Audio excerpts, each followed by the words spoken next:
नरेंद्र मोदींना विष्णूचा अवतार म्हणलेलं चालतं का, असं संजय राऊत यांनी म्हटलंय. संजय राऊतांनी बावनकुळे यांच्यावर पलटवार करताना असं म्हटलेलं आहे, मला पोटसूळ उठत नाही, मी तुलना देखील केली नाही, असं राऊत म्हणाले. तर कृष्णाची तुलना ही उद्धव ठाकरेंसोबत करणं हा मूर्खपणा, जनता राऊतांना गांभीर्यानं घेत नाही, असं बावनकुळे म्हणाले. बाळासाहेब ठाकरेंचे विचार ज्या उद्धव ठाकरेंनी सोडले, वक्फ बोर्डाच्या सुधारणा विधेयकाला विरोध केला, भगवान श्रीकृष्णाची तुलना करणे हे तर वेडेपणाचं लक्षण आहे. आता मी आधीच सांगितलं होतं, त्यांना एक मोठा मोदींच्या नावाचा, भाजपाच्या नावाचा एक आजार झाला आहे आणि तो आजार आता काही निघत नाही. ते काही वायफळ बडबड करतात.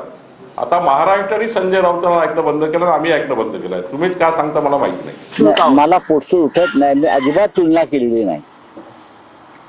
मग तर त्यांनी पाहावं, हे मूर्ख लोक आहेत.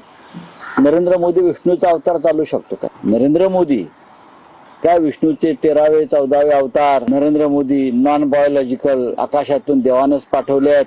त्यांची छत्रपतींची तुलना होते, या 52 कुळ्यांना किंवा उदय सामंत वगैरे लोकांना चालू शकतं का? कोणीही कोणाची तुलना केलेली नाही. त्यांच्या कानाचे ऑपरेशन्स केले पाहिजे किंवा यांच्या मेंदूला जो कचरा साचलेला आहे तो साफ केला पाहिजे. माननीय उद्धव ठाकरे यांची आम्ही कधी माननीय बाळासाहेबांची देवाशी तुलना केली नाही, कारण बाळासाहेबांना आवडत नव्हतं. यांना बाळासाहेब ठाकरे कळले नाहीत, हिंदू हृदय सम्राट. यांना वीर सावरकर कळले नाहीत, यांना उद्धव ठाकरे कळले नाहीत. यांना काय कळतं? यांना फक्त चमचेगिरी आणि बूट चाटेगिरी कळतं.